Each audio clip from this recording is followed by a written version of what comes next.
Yang ketiga, gaya hidup Kristiani di akhir zaman, yaitu kehidupan yang dikuasai Allah. Bapak Ibu dapat membaca itu di dalam Kisah Para Rasul pasal yang ke-21 ayat yang ke-13.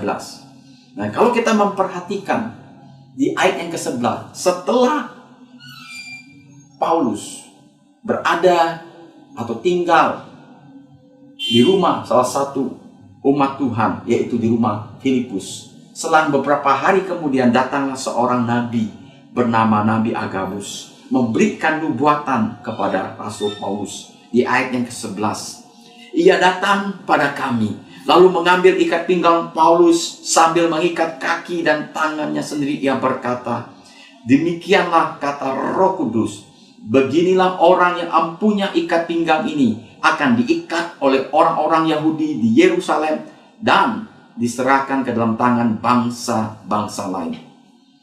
Jadi jelas, Bapak Ibu Saudara sekalian, bahwa nubuat ini tidak melarang Rasul Paulus untuk pergi ke Yerusalem, tetapi nubuat melalui Nabi Agabus untuk memberitahu kepada Rasul Paulus apa yang akan ia hadapi, apa yang akan terjadi dengan dirinya, bahwa ia akan ditangkap oleh orang Yahudi dan diserahkan kepada bangsa-bangsa lain. Kenapa nubuatan di ayat 11 ini dikatakan bahwa sama sekali tidak melarang Paulus pergi ke Yerusalem? Jawabannya, karena ini adalah kehendak Roh Kudus. Dari mana kita tahu? Kita harus melihatnya di dalam Kisah Para Rasul pasal yang ke-20 ayat yang ke-22. Saya bacakan. Tetapi sekarang sebagai tawanan roh, aku pergi ke Yerusalem, dan aku tidak tahu apa yang akan terjadi atas diriku di situ.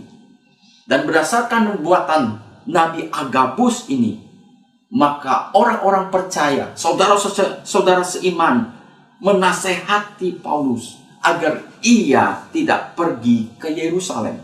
Ayat 12 saya bacakan, Bapak Ibu Saudara sekalian. Mendengar itu kami bersama-sama dengan murid-murid di tempat itu meminta supaya Paulus jangan pergi ke Yerusalem. Ayat yang ke-13. Tetapi Paulus menjawab, mengapa kamu menangis dan dengan jalan demikian mau menghancurkan hatiku? Sebab aku ini rela bukan saja untuk diikat, tapi juga untuk mati di Yerusalem oleh karena nama Tuhan Yesus. Nasihat yang disampaikan oleh saudara seiman, Paulus responnya tetap menolak. Bahkan nasihat itu sampai dikatakan begitu menyentuh hatinya, menghancurkan hatiku. Mengapa Paulus memberikan satu respon, mengatakan tidak? Paulus sedang ingin memberitahu kepada kita bahwa kehidupan iman Kristiani bukanlah kehidupan berdasarkan perasaan. Kenapa bukan berdasarkan perasaan, tapi berdasarkan firman Tuhan? Kenapa bukan berdasarkan perasaan? Karena perasaan kita, perasaan seorang manusia dapat berubah-ubah.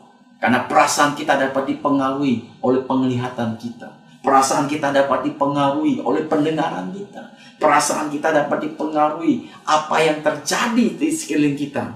Itulah sebab Rasul Paulus mengingatkan kita sebagai orang percaya untuk berdiri kepada firman Tuhan. Karena firman Tuhan tidak berubah. Karena firman Tuhan itu kekal. Demikian Matius 24 ayat yang ke-35.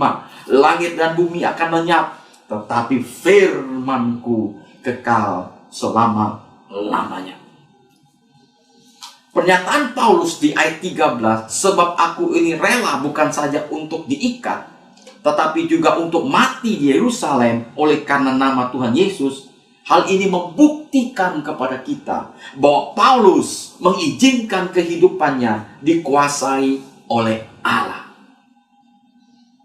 Dari ayat ini Rasul Paulus memberi kepada kita setidaknya dua ciri bahwa seseorang dikuasai oleh Allah dari ayat yang ke-13. Yaitu yang pertama, adanya kerelaan meninggalkan apa yang enak menurut kedagingan. Paulus bisa saja untuk memilih untuk tidak pergi ke Yerusalem karena situasi apa yang akan dia derita. Tetapi Paulus tidak memakai itu. Tapi Paulus menyerahkan haknya kepada Tuhan. Biarlah kehendak Tuhan yang jadi. Oleh sebab itu Bapak Ibu Saudara sekalian, kalau kehidupan kita ingin dikuasai Tuhan, siapkah engkau meninggalkan segala perbuatan yang menghalangi Allah menguasai kita, yaitu perbuatan daging, seperti perselisihan, iri hati, kedengkian, kemabukan, perzinahan, dan sebagainya. Yang kedua, ciri bahwa seorang dikuasai oleh Allah dari ayat 13 tadi. Sebab aku ini rela bukan saja untuk diikat, tapi juga untuk mati di Yerusalem oleh karena nama Tuhan Yesus. Yaitu adanya kerelaan menderita, bahkan mati bagi Kristus. Haleluya.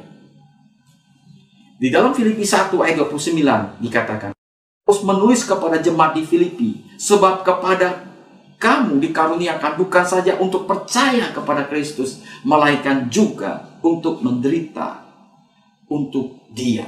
Jadi, sebagai orang percaya, kita tidak hanya menerima anugerah keselamatan, tetapi kita juga harus siap menderita bagi Kristus. Menderita bagi Kristus ini bukan karena kita melakukan tindakan-tindakan yang kriminal, tindakan-tindakan yang amoral, seperti judi, narkoba, perzinahan. Tetapi penderitaan yang dimaksud di sini adalah karena kita mempertahankan kebenaran sesuai dengan firman Tuhan. Apakah Bapak Ibu Saudara sekalian siap menderita bagi Kristus karena melakukan apa yang benar, yaitu sesuai dengan firman Tuhan? Matius pasal 5 ayat 11 dikatakan, berbahagialah kalian kalau dicela, dianiaya, dan difitnah demi aku. Sebagai bagian yang terakhir, bahwa pada zaman akhir ini, gereja Tuhan, orang percaya, sedang menghadapi pola hidup masyarakat modern yang bersifat materialisme. Yaitu, seseorang akan menghalalkan segala cara demi materi. Gereja menghadapi masyarakat yang bersifat hedonisme, yaitu segala sesuatu yang penting enak, enjoy, nikmat, itu merupakan tujuan utama. Menghadapi masyarakat yang bersifat individualisme, bahwa segala sesuatu saya dulu, saya, egois. Gereja menghadapi masyarakat yang bersifat konsumeris, yaitu gaya hidup yang boros. Perlu kita pahami, Bapak Ibu Saudara sekalian, bahwa kehidupan kita sebagai manusia di muka bumi ini saling memberi pengaruh, baik itu pengaruh yang baik ataupun pengaruh yang tidak baik. Namun demikian, Tuhan Yesus mengingatkan kita sebagai gerejanya harus memberikan pengaruh yang baik, yaitu menjadi garam dan terang dunia. Agar orang percaya dapat menjadi garam dan terang dunia untuk mempengaruhi dunia yang semakin merosot, nilai moralnya semakin hidup di dalam kegelapan, maka gereja Tuhan harus bangkit dan mengembangkan gaya hidup Kristiani. Yang pertama tadi, yaitu menunjukkan kasih dan kesatuan. Yang kedua, menggunakan setiap kesempatan. Dan yang ketiga, kehidupan yang dikuasai Allah. Dengan demikian, kita sedang menggarami dunia ini. Jadi Tuhan Yesus memberkati kita lewat renungan ini, dan kita mengalami satu kebangkitan iman di dalam diri kita yang hidup di tengah-tengah situasi zaman saat ini. Sebelum saya menutup ibadah saat ini, saya ingin mendoa. Jikalau ada Bapak Ibu Saudara yang sedang mengikuti ibadah online ini, situasinya seperti yang saya katakan di sini. Kalau engkau kecewa atau menyesal bahwa perbuatan baik yang telah engkau lakukan dibalas dengan perbuatan jahat, sehingga perkara tersebut atau sikap balasan yang kamu terima membuat engkau menjadi trauma, malas, enggan berbuat baik, Saya ingin berdoa untuk seperti itu. Di Galatia 6 ayat 9 dikatakan, jangan kita jemu-jemu berbuat baik. Karena apabila sudah datang waktunya, kita akan menuai jika kita tidak menjadi lemah. Yang kedua, saya ingin berdoa untuk Bapak, Ibu, Saudara yang masih terikat dengan perkara seperti judi, perjinahan, alkohol, amarah. Saya mau berdoa bagi saudara. Kalau ada yang seperti itu, Bapak Ibu dimanapun engkau berada saat ini, di rumah, berdirilah di tempatmu, angkatlah tanganmu kepada Tuhan, dan kita mau berdoa kepada Tuhan. Yang pertama, baik engkau yang pertama tadi, ataupun yang kedua artikel yang saya berikan tadi, datanglah pribadi, mintalah pengampunan kepada Tuhan, agar Tuhan menguduskan, memulihkan, dan menyucikan kita.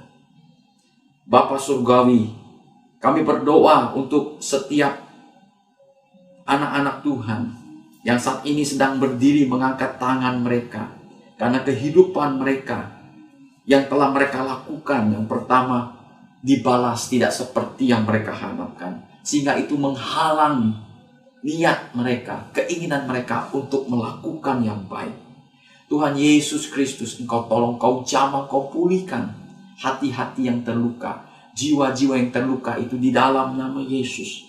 Agar mereka tahu bahwa mereka melakukan itu bukan untuk manusia, tapi mereka melakukan itu adalah untuk Allah. Aku berdoa untuk pribadi-pribadi itu, Allah jamah dan pulihkan kembali di dalam nama Yesus. Sebab Engkau mengajari kami untuk kami tidak jemu-jemu berbuat baik. Di dalam nama Yesus, pemulihan daripada Allah turun di atas mereka. Yang kedua, kami mau berdoa bagi Bapak, Ibu, Saudara sekalian terikat dengan judi, alkohol, marah, dendam, apapun yang disebut dengan keinginan daging. Tuhan, Kau melihat mereka yang mengangkat tangan saat ini. Jikalau mereka terikat, Tuhan, mereka tahu itu salah, tapi mereka tak berdaya untuk bangkit. Tapi pada saat ini Tuhan, ketika mereka berdiri dan kami berdoa bersama-sama, Engkau lawat, Engkau jamah mereka di dalam nama Yesus. Lepaskan setiap ikatan itu atas hidup mereka. Baik itu ikatan perzinahan, ikatan perjudian, alkohol, marah. Di dalam nama Yesus, lepaskan mereka dan pulihkan kehidupan mereka oleh karena kasih dan anugerah-Mu. Kami berdoa di dalam nama Yesus, kuasa Tuhan turun atas mereka. Terima kasih Tuhan Yesus. Terima kasih. Kami serahkan mereka semua ke dalam tangan-Mu. Bapak, Ibu, Saudara sekalian, dan ini waktunya kita akan menerima doa berkat. Namun izinkan sekali lagi untuk saya mohon Bapak Ibu, kalau diberkati silakan klik like, subscribe, dan komen. Terima kasih. Mari Bapak Ibu Saudara angkat tanganmu dan terima berkat Tuhan ini. Tuhan memberkati engkau dan melindungi engkau. Tuhan menyinari engkau dengan wajahnya dan memberi engkau kasih karunia. Tuhan menghadapkan wajahnya kepadamu dan memberi engkau damai sejahtera. Berkatnya turun atas hidupmu, keluargamu, anakmu, dan cucumu mulai hari ini dan sampai Yesus sekali datang yang kedua. Kita semua katakan, amin. Tuhan Yesus memberkati.